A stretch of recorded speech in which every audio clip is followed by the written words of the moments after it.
Dean was a picky eater in the sense that only Dino Nuggets. Yes, like exactly. Your kid is like, good and crayons.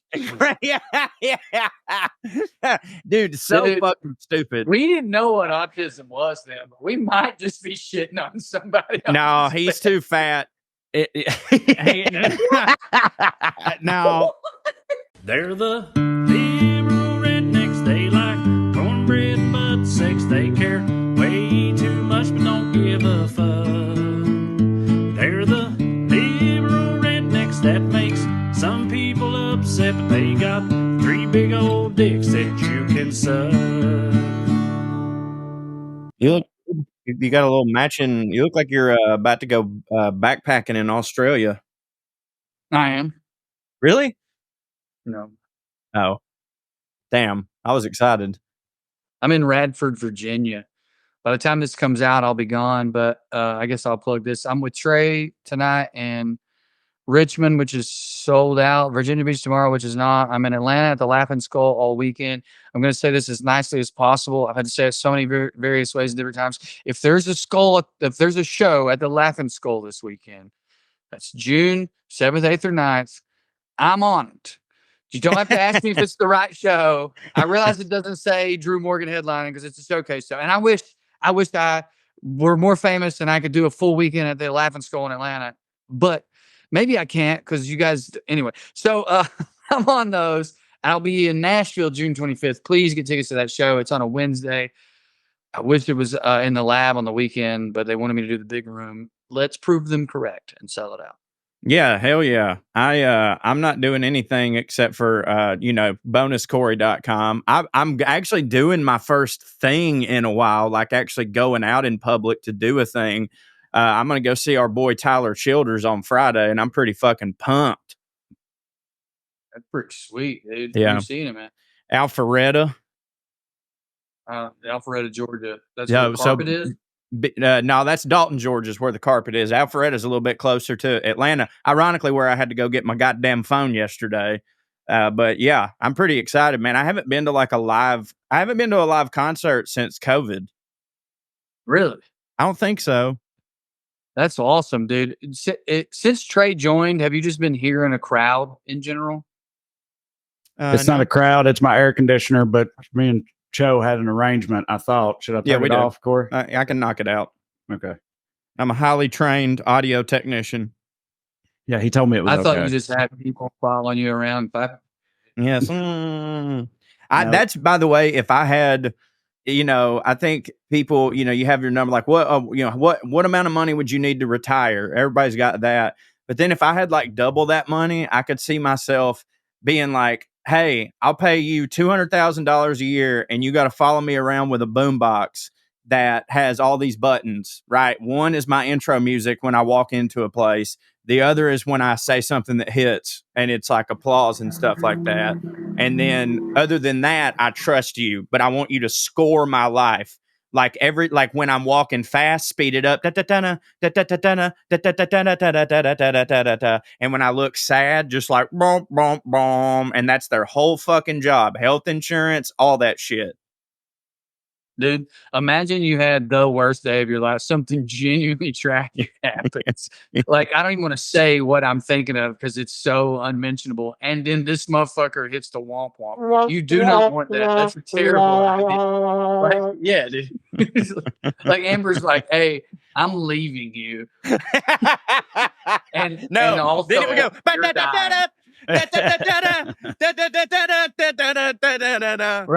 Right. But then right after that, she says, oh, and the doctor called you're dying. I keep playing it. Run that track back, baby. Woo! All right. Don't make me say the thing that I thought. I know. Please don't say it. But I will say this on that note, because I know what you're about to say. I almost just texted this to Trae, and then I was like, wait, Drew has a kid too. Because I sometimes forget that I'm a father also. And anyways, I wanted to point out, we don't have to talk about it too much because it is sad.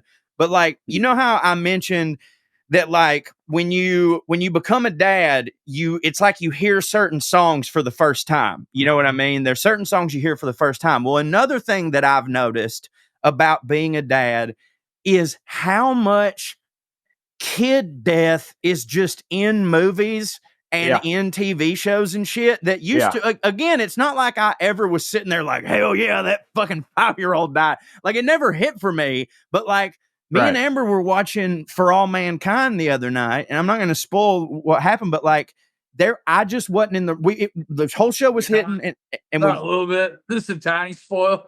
Yeah, well, I'm not going to say like maybe a kid died at some point. Yeah, sure, but I'm not going to say which characters. But also, it's in its 4th season, and this is season 1. So, like, what the fuck ever. Anyways, though, like that happened, and like it really affected me. And we were like in the middle of binging it, and we started the next episode, and I was a little high.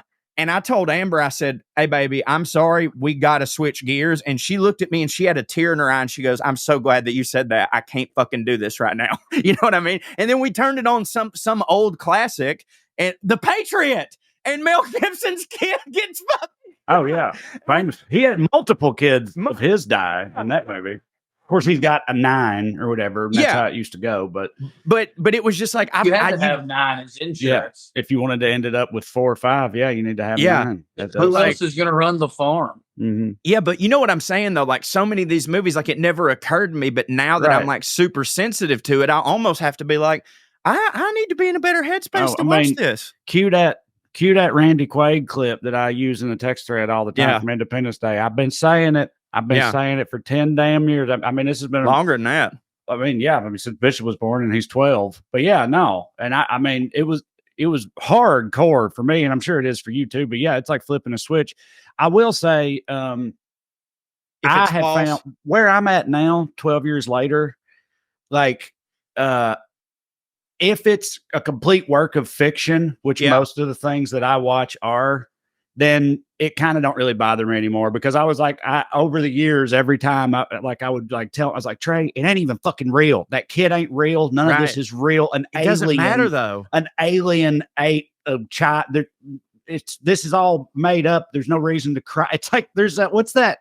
I think it's Splash. Isn't it Splash, the dolphin movie, or the mermaid movie with Daryl Hannah? With Daryl Hannah and Tom Hanks, where she comes on land and they fall in love or whatever. There's a scene where he comes home to find her watching a movie on TV and characters have been shot, and she's crying because she's so concerned that these people have lost their lives. And he has to explain to her, like, it's fake.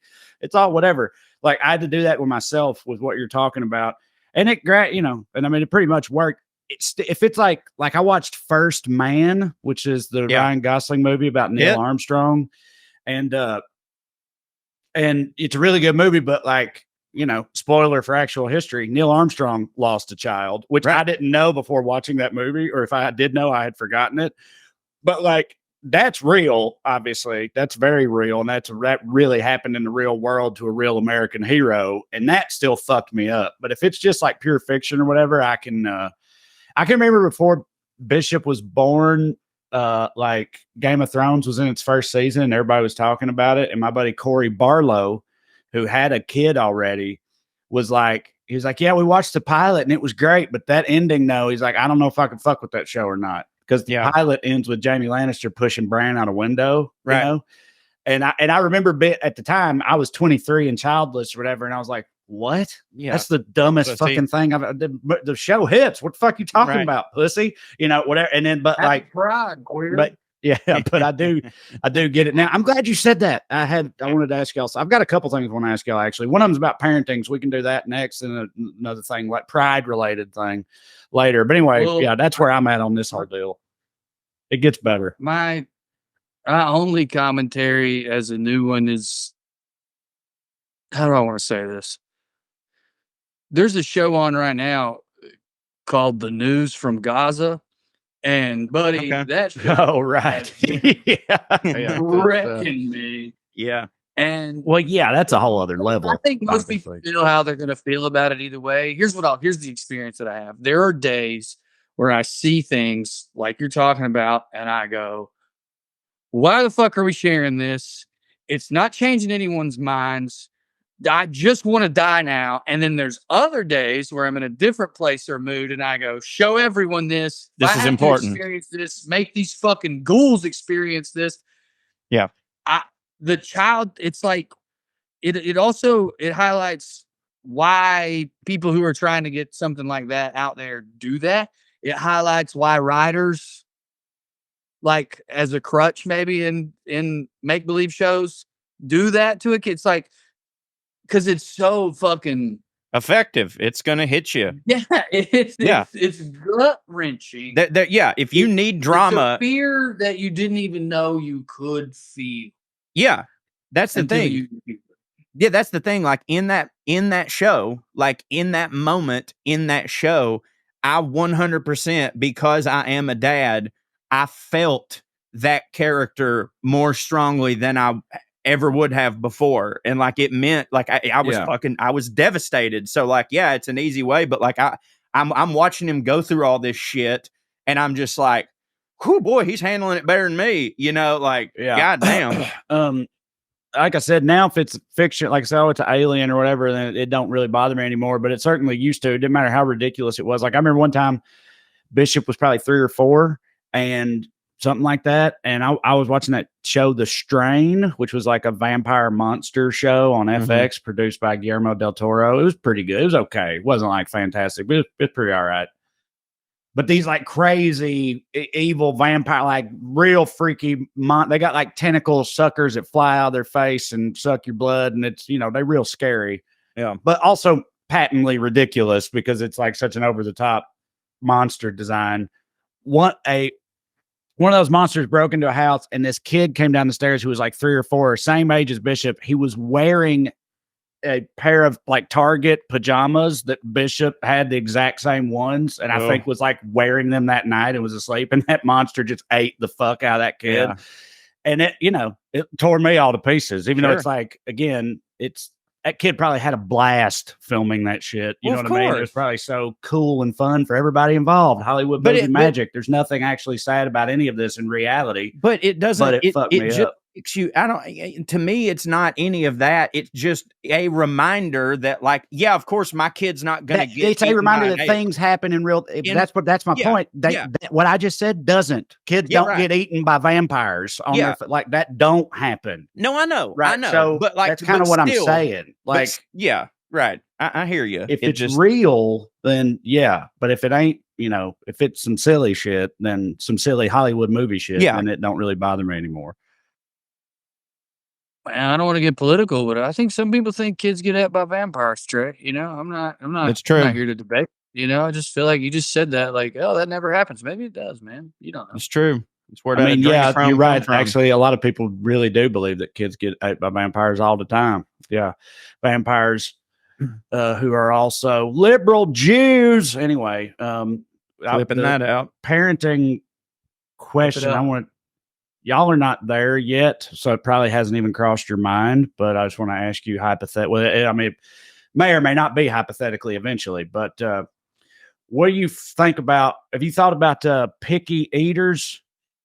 Your child being a picky eater? Joe, it seems pretty unlikely to me that you're going to have that problem. I was about to say, if he keeps up the way he is right now, it's not going to be a case, because that motherfucker eats anything, and I mean anything. But that isn't. If he is his father's son, you're probably in the clear. But I mean, I'm a garbage pig too, and Bishop, picky as hell and thin as a fucking rail. But Drew, so far he's loved everything we've given him. I think there might have been one exception. I can't currently remember what it is.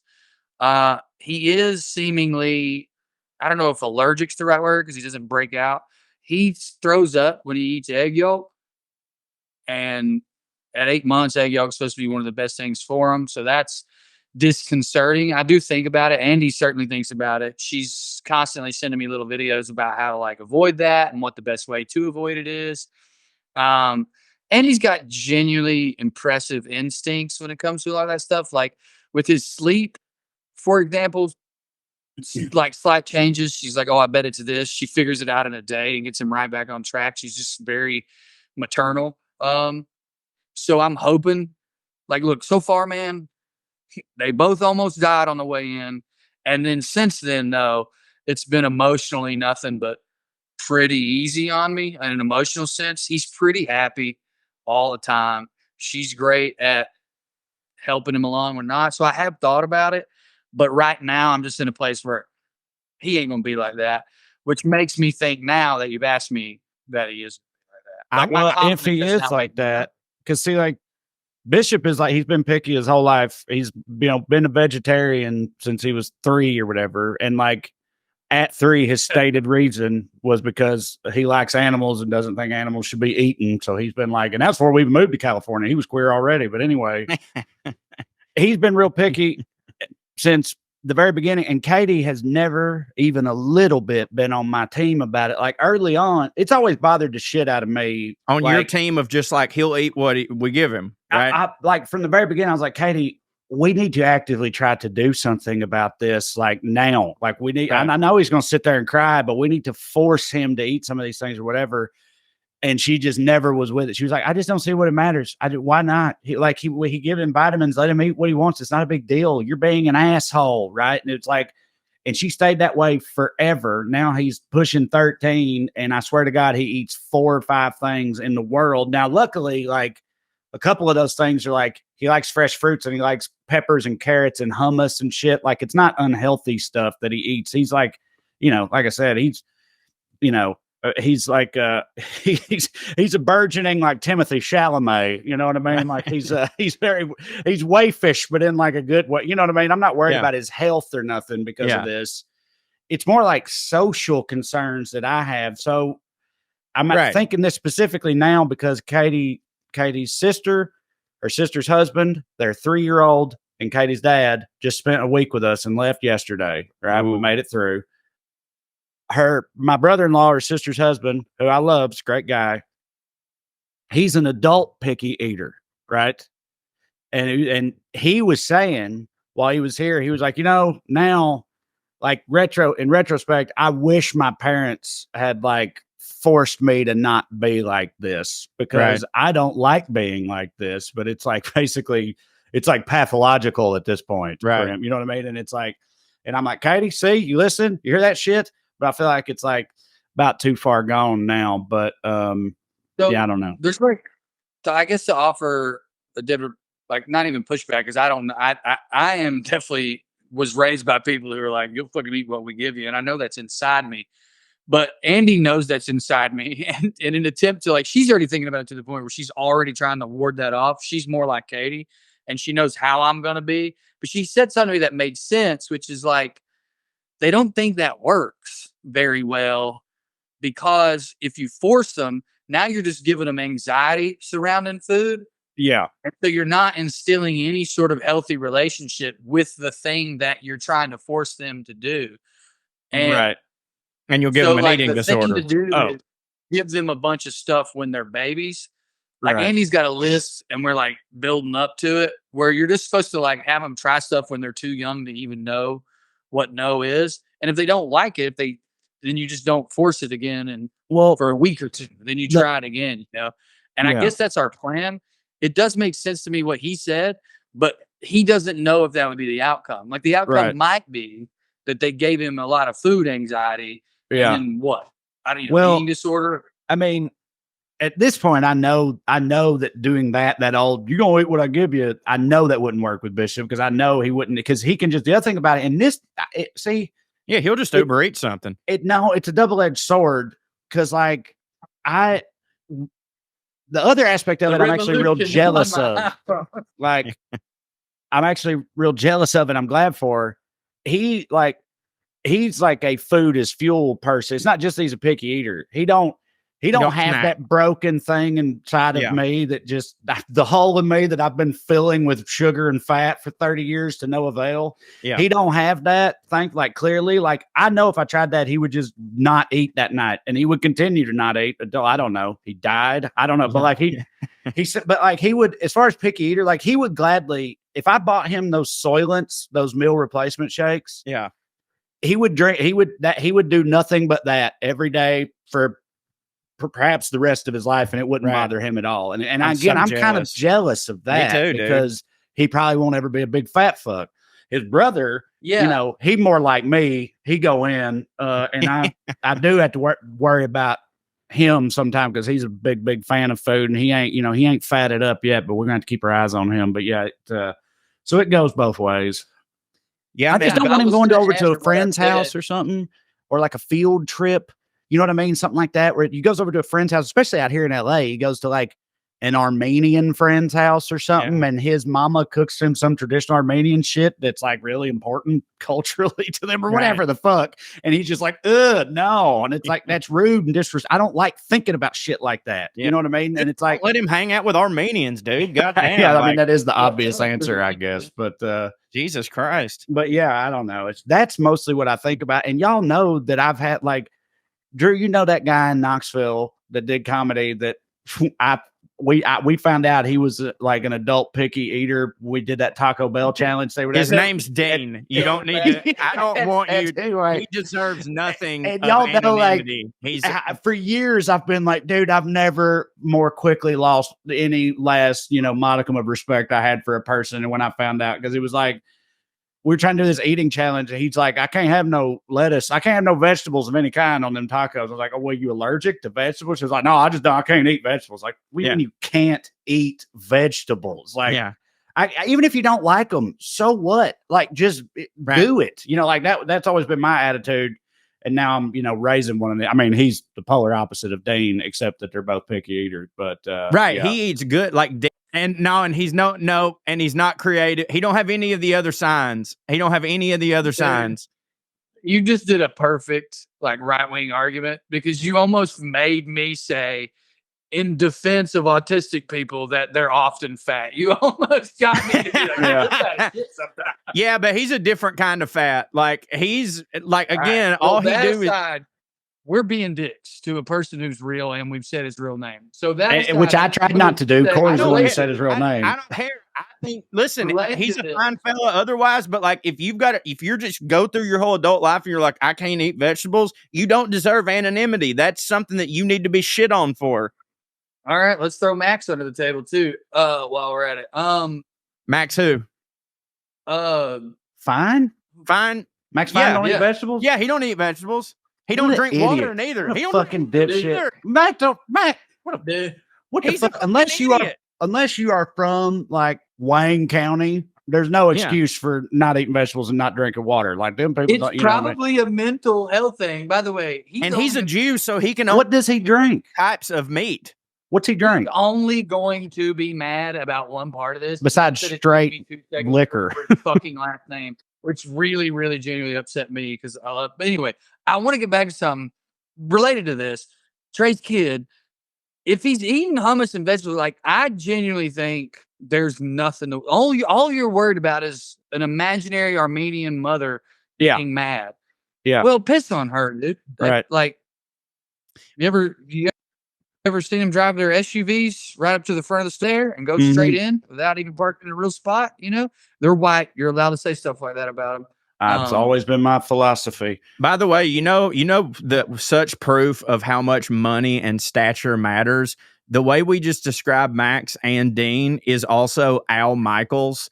Except for like, oh, that's right. Yeah, that's him to a T. Except for he's rich and hits this at what he does. This actually is related to something else I wanted to talk about. This is related to something else I want to talk about. But first, did you say, Mingo? We said Max is like, Max does comedy. Like, we're plugging him, right? Yeah, we are plugging him, and he's a dumb piece of shit. Right? He's a buddy. We can call him a dipshit. Of course. I didn't say we shouldn't say his name. I said, for 2 seconds, I forgot his last name. And you forgot his last name. I thought you said you were only upset because we said his last name. That's what I thought you said. No, because I went, Max, fuck. Yeah, fine. Max fuck. He should change that to his stage name. Max don't eat vegetables. He eats cigarettes and he drinks coffee instead of water. And he's now, he's a smart guy. He's a big Jimmy Buffett fan, obviously. He's the most fun person to go to a mall with roller coaster. Yeah, yeah. He looks like Richard Dreyfuss in Jaws. But yeah, he does. So Al Michaels, I'm glad you brought that up, because you're right. That is the thing about Al Michaels. He don't eat vegetables. Right. So aside related to the picky eater thing, again, my in-laws have been here and it had me thinking. It's like, look, all love to them. Like I said, they're from Wayne County, is what it is. Katie knew this before they arrived. Katie went and bought $150 worth of pure processed garbage, right? Because that's like all they eat. And like my father-in-law dude, he don't drink water. Like he don't ever drink. He drinks two things: sweet tea and sun drop, right? Yep. And not fucking diet, sugar-free sun drop, full high test sun drop. And that's all he ever drinks. He's never had an ounce of fat on him his whole life. He's by all accounts in like great health or whatever. It's not just that he eats junk food. He wakes up in the middle of that whole, and Corey's about to shit on me for this. He's like, really? You thought that? The whole midnight snack thing? I always thought that was kind of just from cartoons or TV shows or something. I didn't know that people actually woke up in the middle of the night to eat food. But my father-in-law, no, Sid, I knew you were going to be like, really? Because I do that every night. You don't keep bag cookies, but my father-in-law gets up every night. It takes me an hour to get hungry. Yeah, I don't ever wake up in the middle of the night to pee, but not to eat. But what I do is I eat myself to curse death. God, sure. I'll wake up to curse God. Yes, yeah, mostly because I ate myself sick right before going to bed. Sure, but he gets every night. Every night he gets up and has a midnight snack. And when I say midnight snack, I mean something not like a honey bun or a Little Debbie or something like that. This is how he eats, and he's like, he's fine and thin and all that. And I just don't. How do you live? Aren't there vitamins and shit we supposed to get from other My granny foods? did the same way. How do these what does he people do for a living? Well, he's like retired now, but he was a laborer at a TVA site for years and years and years. Real work, real money work. If you do that for years, because my dad doesn't eat junk, but he eats so much, even now that he's retired. If you do that for years, I mean, dude, I think your body as a machine just can consume more calories. So that's my theory on the thin thing. Plus, I don't think he drinks, does he? Drinks? No, I think he'll have like, at Christmas, he'll have a little whiskey or so every now and then, I think, but not really. No, not really. So my theory, that's my theory on thin. As for the health, I genuinely think it'll catch up to him, man. Like, I think he's going to get diabetes, but I don't know. If it happens at 70 and you ask him, was it worth it? He's probably gonna be like, hell yeah, it was. My granny died at 96, and she died of Alzheimer's, but that Alzheimer's didn't even really get bad until she was 95. So it's not like she suffered from it for a long time. She did not take a single pill the entire time she was alive. No blood pressure, no nothing. Damn, I didn't know that. Yet not one. She never took a pill. Like, I take more pills right now than she ever took. That's in like her the whole hitting life. part of being a mammal. I know all the pills, but like she didn't have no need for them. She never had anxiety. She never had like none of. She was the chillest, most cucumber, whatever. Truly wild. Dude, she was awesome. She also ate bacon grease, biscuits, and fucking gravy every goddamn day. She never drank water. She drank nothing but sweet tea. She didn't fucking exercise. Now, granted, was she big? At one point, she was big. Not like Mama Cat big, but just like Mama Cat was big. We called her she was pleasingly plump, which is like, you're getting close, but she was never like, holy fuck, what a fat ass. To her face? Yeah. Well, no, Mama would. I know she said it about herself because she was very positive. She would be like, I'm not fat, I'm pleasingly plump. Like, again, this woman, like, she had no problems at all. Like, she was not self-conscious about anything. No pills. And that's it. But you were saying that this might catch up to him, and I'm saying it might not, because you would think that about my granny, and it never did. Well, two things. One, I think sugar is what's worrying me about Katie's dad more than anything else. And it doesn't sound like she was doing that a lot outside sweet of tea. Sweet tea, right? And Dr. Peppers. Yeah, but how much? Every fucking day. Exclusively. Okay. You remember that Dr. Pepper? It was like the 11, 12, it was like the 3 times you're supposed to drink Dr. Pepper. She did that shit. And I'm talking about, like, she'd make a brand new pitcher of sweet tea every day. Extra sugar. Drink that motherfucker. We go out, she's getting fucking sweet tea. No, Nan water. Nan. I can't do But two more things. One, there's stress and your reaction to it. And it sounds to me like she didn't have a lot. And like, she grew up in the Depression. But you just said she didn't ever have a care. Like, I'm not just talking about literal stress in your life. It's also your reaction to it. Yeah. There's plenty of proof that if you can roll with the punches, you will be a much healthier person. But then the other thing you got to think of, like, we're talking about anomalies. Like, living to be 95 is rare, period. So she might have just been the Bert Kreischer of sweet tea. Yeah. You know, have that gene or whatever. And maybe your father-in-law does too. Yeah. Or maybe we're all being lied to and we should just be fucking mainlining. Well, I mean, it is just like, listen, everyone's different. I mean, it's like, it's true because like there's plenty of people who eat the same way that I do and they're fine, whereas my cholesterol is through the fucking roof. You know what I mean? Like there's plenty of people, they go in, get their self checked out. I know we have the same diet. Matter of fact, my diet's a lot better now. A lot of that shit is genetic, but there still is like, but I think a lot of people, the problem is they look at someone like my dad looks at my granny being 96 as his reason for like, well, see, she did. Why would I change? And it's like, because y'all ain't the same, motherfucker. Was that his mom? I can't remember. No. That's my mom's mom. So what the hell's it got to do with him?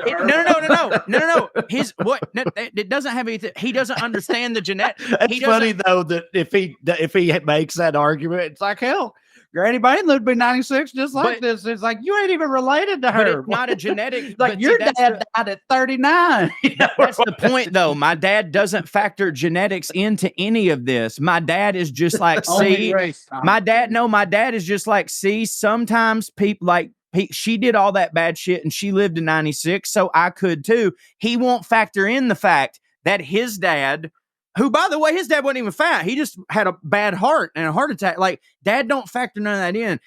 People like my dad, they see these people, they're like these old people that eat bacon every day and live, and they're like, see, doctors don't know what the fuck they're talking about. And it's like, no, motherfucker, these are outliers. Like, you ain't them.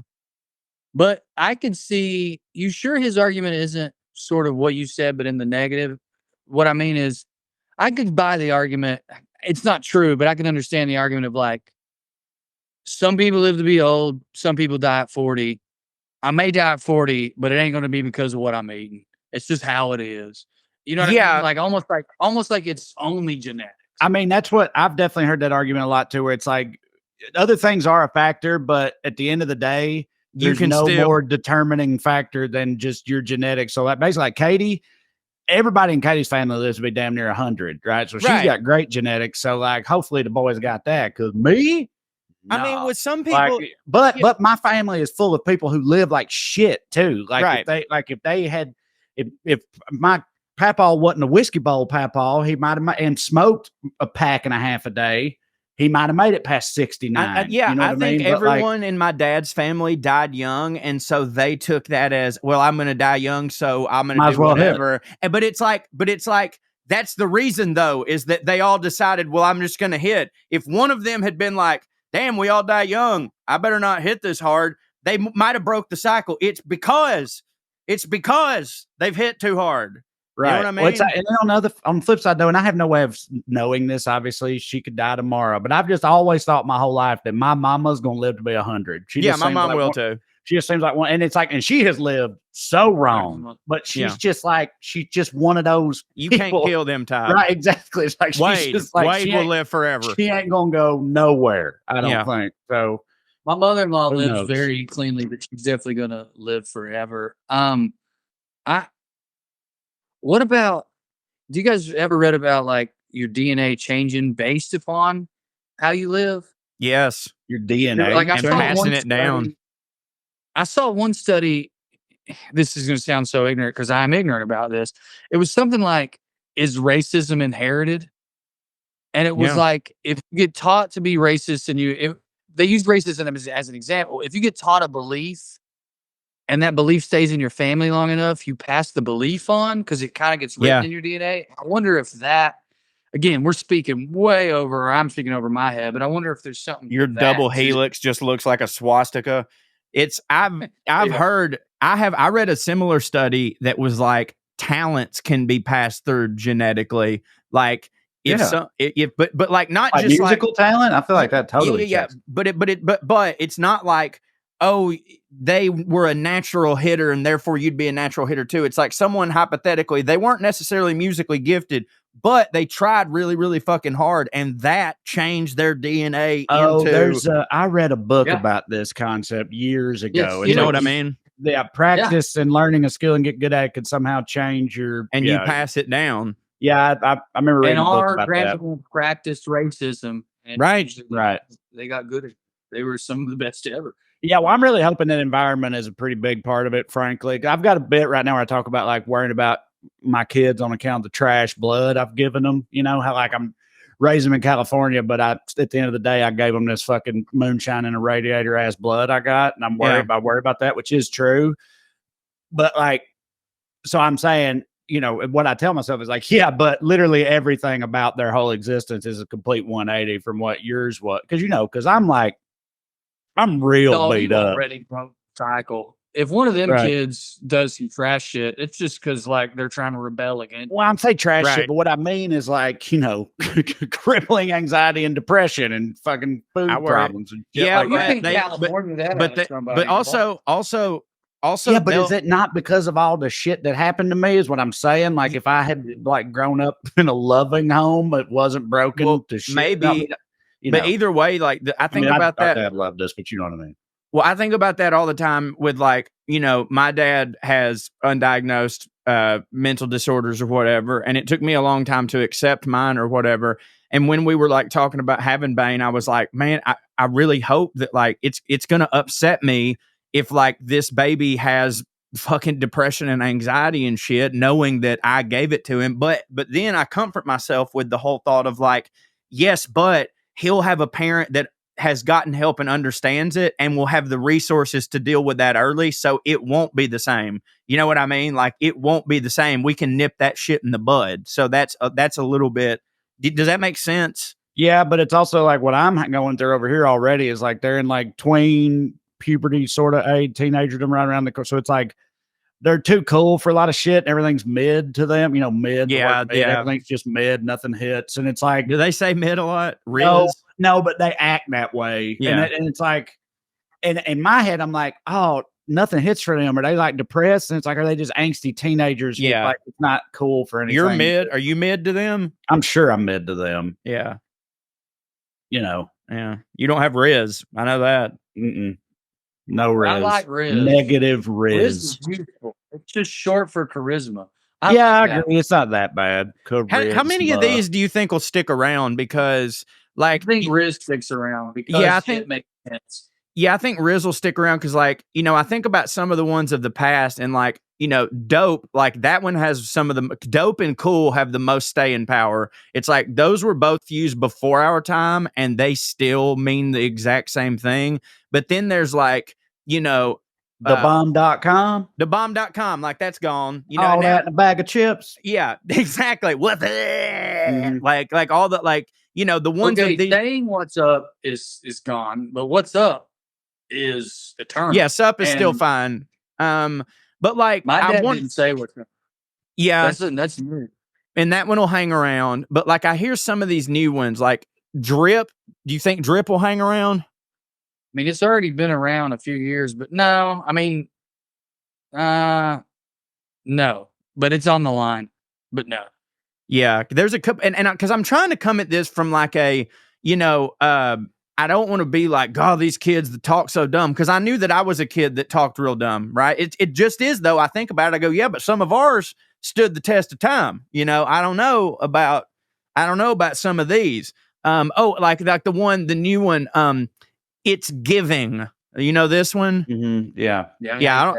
I hate that one. I hope that don't stick around. It's giving sad Hulk Hogan. Yeah. Thank you. Giving depressed Hulk Hogan. That's what. Well, that one will stick around. Yeah. It's taking my will to live every time I hear it.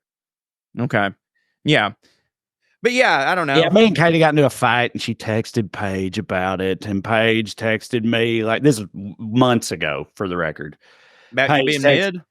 No, Paige texted me like, you know, you need to talk to Katie. She's giving exhausted or through with it all or something like that. And it's like, Paige too old for that shit. I know. And that's what I'm saying. It's like, that's what I'm saying. It's like, it bothered me, not even because of the, like, just that part of it bothered me. Do you know what I mean? It's like, she was like, right about the thing that had happened and all don't that. Say it like that. Like, but it's like, this is a real adult situation. You fucking come to me with that bullshit. The fuck is this? Like, it just didn't hit for me. Yeah, there's a lot of that. Like, I feel like, and this one's a little bit different, but there's certain things. Yeah, like that way, it almost feels like it minimized it because you're using that parlance. Like, I feel that way online, and it's not anybody else's fault. It's the fucking algorithm and how the algorithm is screwed up. But like anytime, because I think I think he's going to kill himself on God, no cap, for real. But no, but they can't say kill himself. They have to say unalive unalive himself. themselves. Yeah, right. And so like, and I talked about this one time where I was like, I understand why people say it like that, because they're like, well, I want my video to get viewed more or whatever. But like every time I hear that, it feels like a joke. Like it feels like a bit. Like they unalive themselves. Like I'm immediately scrolling past because I'm like, can we not just not be chicken shits and say he fucking killed himself or suicide or whatever? And it's like kind of dark, like how the algorithm or whatever is shaping how we communicate about such genuinely serious topics. It's like I know, really, really like. Well, what's that word? Trae, you know the word. Infantilizing. Yes, but no, like sci-fi. It's dark. Dystopian. Yeah, it is. It's really fucking dystopian. It is. How we're like, oh no, the robot won't let me talk about suicide in an honest way, so let me speak as if I'm an 8-year-old. Right. Then listen, I get it. Like if the whole thought process was like, well, we're doing it so that it will catch when people tell other people like you should kill yourself. Like, you know, like we don't want that to be able to be said. But then it's like it ruins the earnest conversations. Like I saw one the other day where like giving 1984. In order to talk about sexual assault or rape, you have to put I was graped. Yeah, and I'm sitting here dying laughing, and I shouldn't be. I'm like, this bitch was graped. And then I'm like, oh, that means, you know, and it's like fucking let them say it. Wait. Are you just doing that to hit, or was there a moment where you genuinely forgot and you weren't sure what happened? Because that is so goddamn funny that for 3 seconds you were like, what is she talking about? Yeah. That one, I was like, this got graped. I was like, what the fuck is that shit? And then I was like, oh no. Dude, so well, I know, but that's proving my point. You know what I mean? It's like I'm scrolling, like the algorithm needs to get better at like learning, hey, this word, but it was used in a serious connotation and should be talked about, therefore it's fine. Yes, if someone says like, if someone posts on Miley Cyrus's Instagram, you should be raped and die, like they should take that shit off. You know what I mean? No, you're 100% right. I mean, they should. I mean, like in a much, much, much less serious context. I feel like I know that comedians deal with this all the time because I myself have dealt with it a lot because they, like you just said, the algorithm, it don't know context or whatever. So like, you know, like I got banned from TikTok for hate speech. For quoting somebody. Because, well, like fake quote. I'd be like, Margaret Taylor Greene be like, and then I'd say something horrible about Mexicans, but I'm really making fun of Margaret Taylor Greene in the way she is. But the algorithm don't get or understand that. So it like, so I kept getting in trouble. And then I had to send like weeks and weeks of messages to them. And I don't know if they finally marked my account as like, this dude's just full of shit or what happened, but that finally stopped eventually. But happened to me on Instagram. I've been dealing with it for 4 fucking months. This guy's got a rape pass, everybody. Just so you know, he's allowed to say rape. Okay. Yeah. But I'm like, I don't know. Like calling like some brutal, you know, horrific serial predator, like, you know, a rapist.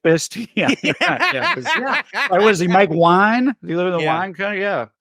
Yeah. Graping his ass off. I hope you get graped in prison, you piece of shit. Like, I don't know, man. Like, it's just like, it is infantilizing and it's fucking stupid. But like, I didn't. Now, for the record, when it first started happening and I first started seeing it, I didn't know it was an algorithm thing, and I thought that it was kids. I thought it was just kids thinking of different ways to say it, and it really pissed me off. And then I found out that it's like they're having to do this, and I was like, okay, my bad, younger generation. But they would be like, he was unalived, and I was like, wait a minute, hold on just a second. Is the word murder canceled? We can't fucking. And then it was like, oh no, it's just the robots. The kids are okay. Never mind.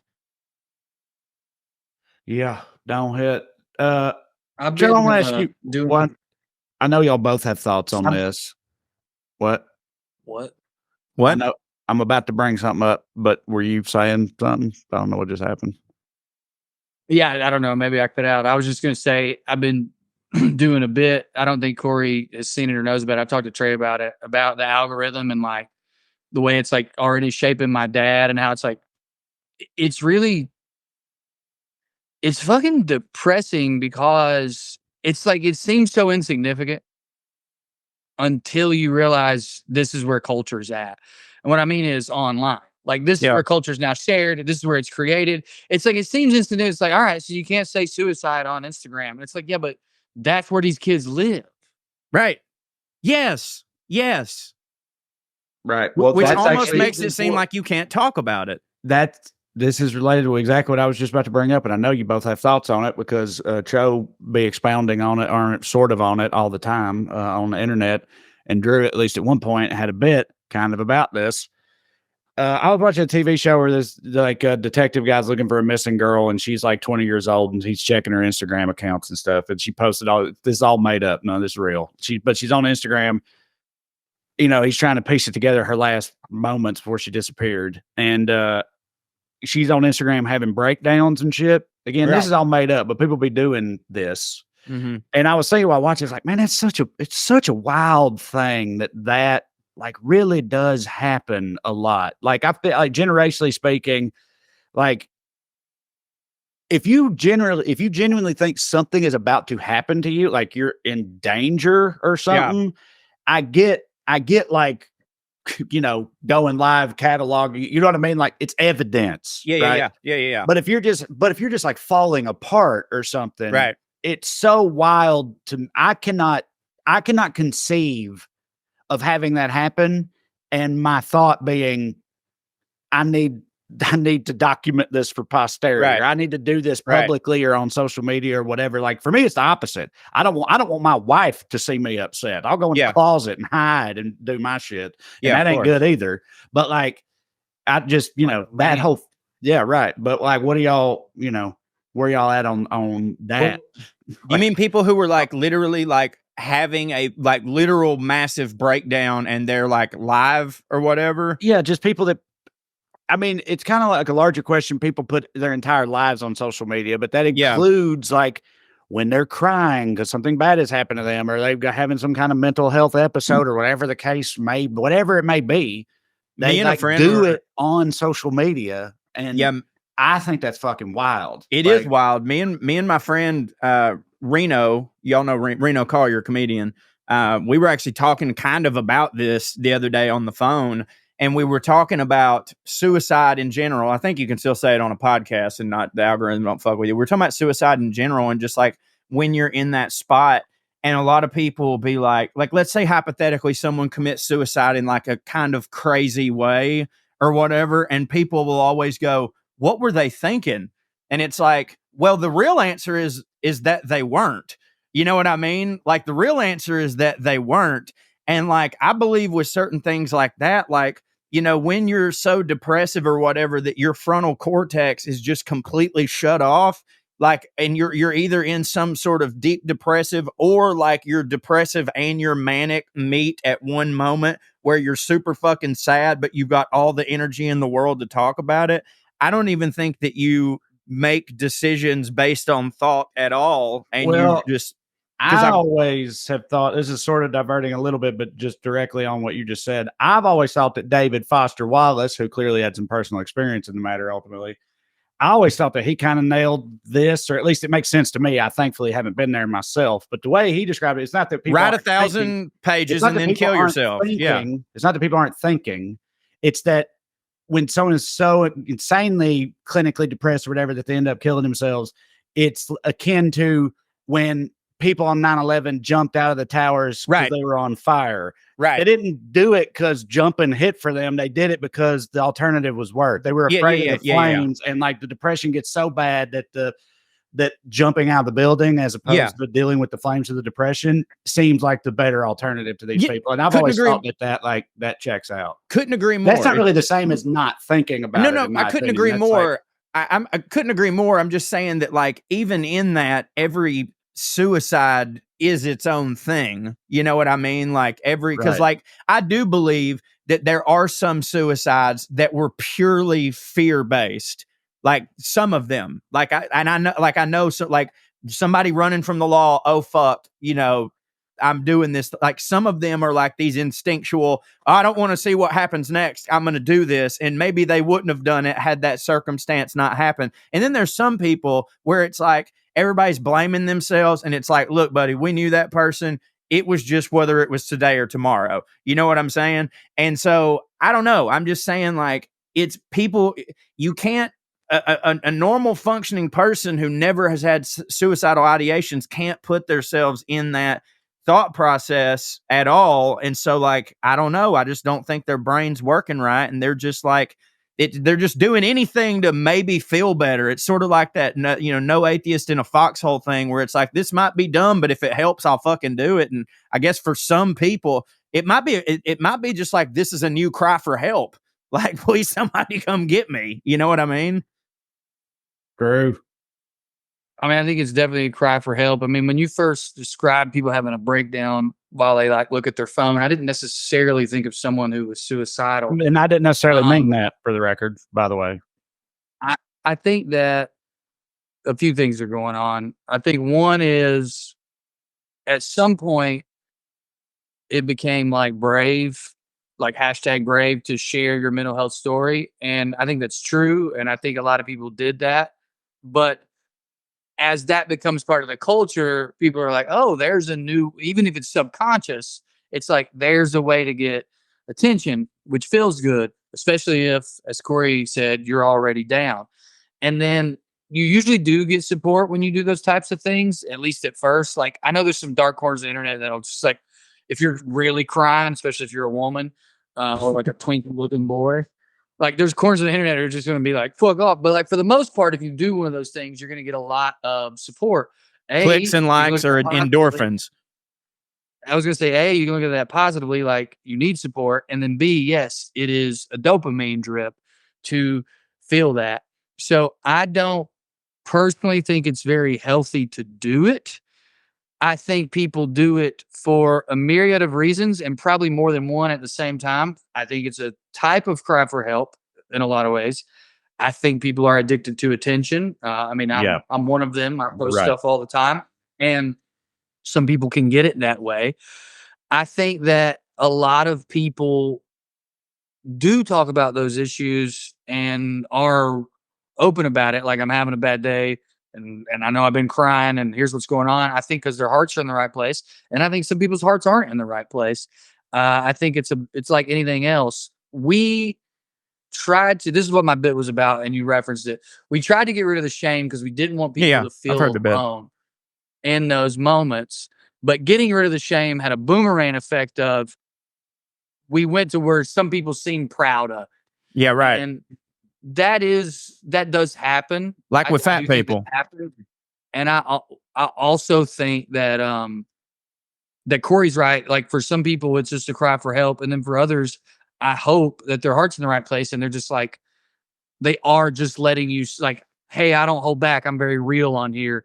All that's, I think we might be too old. Like, we kind of did grow up on the internet, but we really didn't. Not this. I think kids. Yeah, no, not this. I think kids are gonna have to like figure out how to parse what's like who's being sincere and who's not, and then also decide for themselves. Hey, maybe we don't share that. Like, maybe stigma's bad, but privacy's good. Maybe. Right. Yeah. So two things can be true. Like, we need to end the stigma of mental health and mental illness being something that's made up in your brain. But at the same time, especially to the generation that grew up completely online, you do need to have like moments that are just you. What about this angle though? Well, like, for years, people said that there was like a prevailing theory that I don't disagree with about social media before we got to this stage, where people are like, social media is fucking people up because what people are doing is they're comparing their everyday to everyone else's highlight reel. They see all the people they know on social media, and it's nothing but hitting times and vacations. They're like, damn, look at their life. Their life hits, my life don't hit.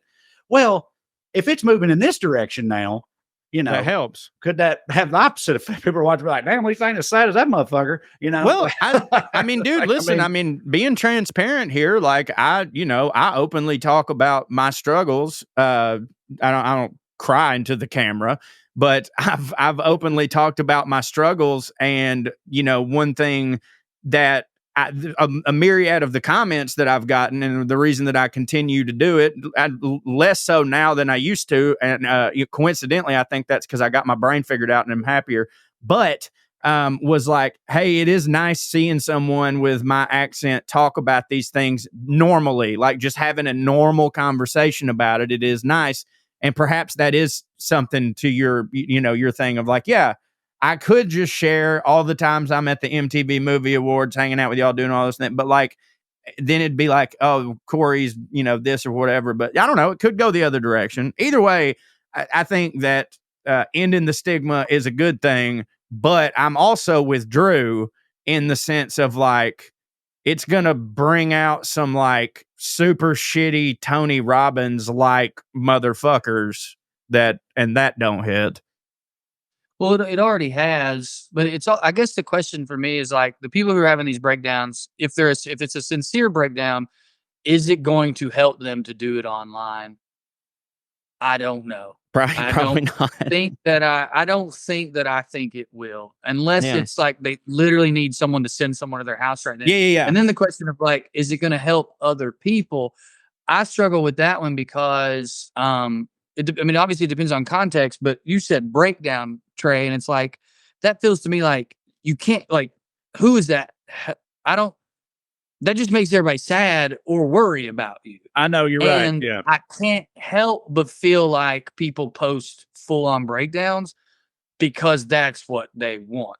Right. They want a bunch of people to text them. That's weird. And by the way, maybe they need that. Right. But I don't know if it's healthy or not. Right. Definitely not. But it's also, it's weird because like I agree with you. When I was saying that, I was like, if everyone could afford a therapist, less of it would happen. By the way, because a lot of those breakdowns just need to be told to a therapist. But it's weird. It's like but the idea that like when you post your hitness parts of your life, that makes people sad. And when you post the saddest parts of your life, that also makes people sad. Yeah. It's like, well, then nothing fucking hits. Right. Because nobody posts the most middle parts. Right. Post the mid parts of your life. No, I hate people who do that. Some people do post the mid parts of their life. And I'm like, who gives a fuck about that shit? Get that out of here. You sad. Fucking sandwich. Fuck that sandwich. Dude. That sandwich ain't shit. Yes. Right. It's all bad. Like it's all bad. It's literally all bad. Yeah. Like, all these are bad. Now, I firmly believe, and this was the end of the bit, full disclosure, because a lot of people do know it, and I know that I'm doing the bit, but I believed this part fully.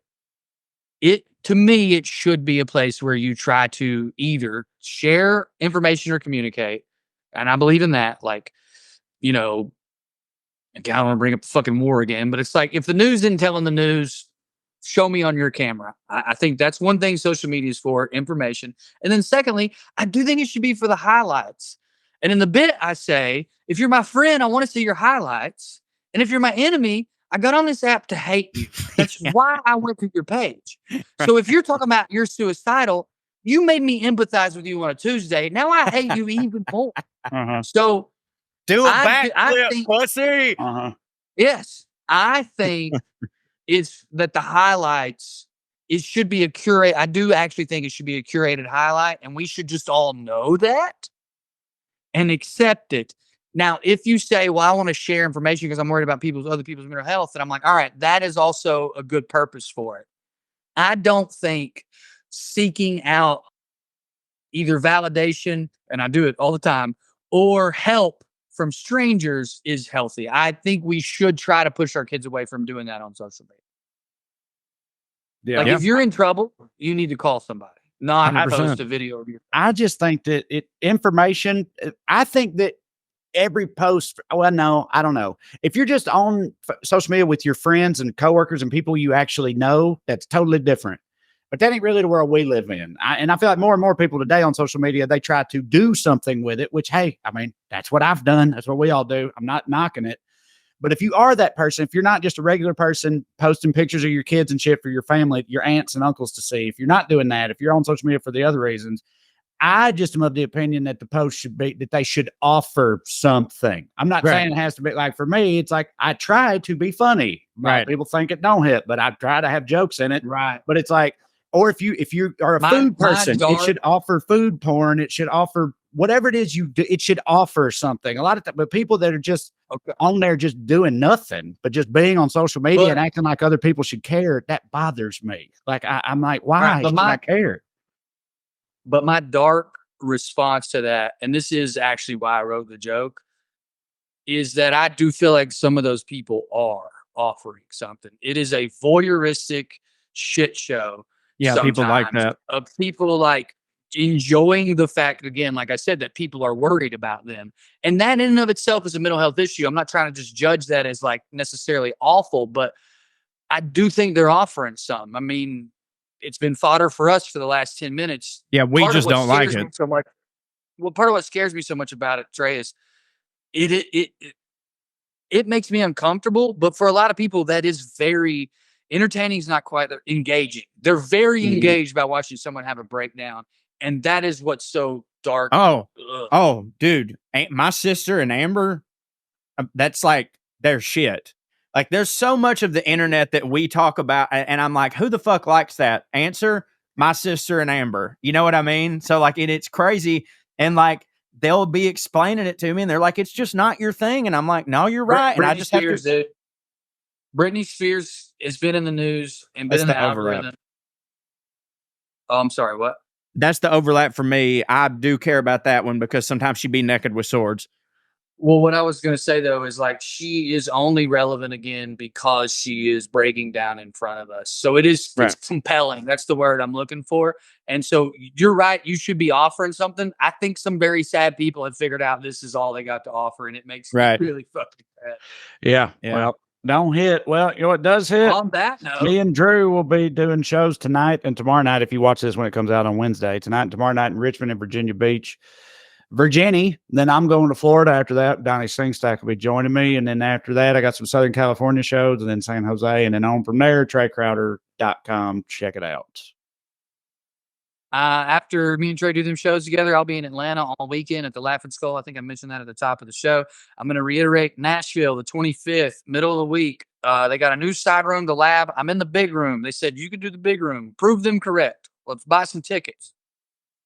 Bonuscorey.com for me. That's where I put all my extra stuff. Also announcing that for all you people that listen to Putting on Airs, season 2 of Little House of the Dragon, starring me and Lady Kirby, will be coming back immediately after the premiere of the first episode of House of the Dragon. We'll be doing an episode reaction. So check us out over there at watchpoa.com. And thank you all for listening to the WellRED Show. We'd love to stick around longer, but we got to go. Tune in next week if you got nothing to do. Thank you. God bless you. Good night and school.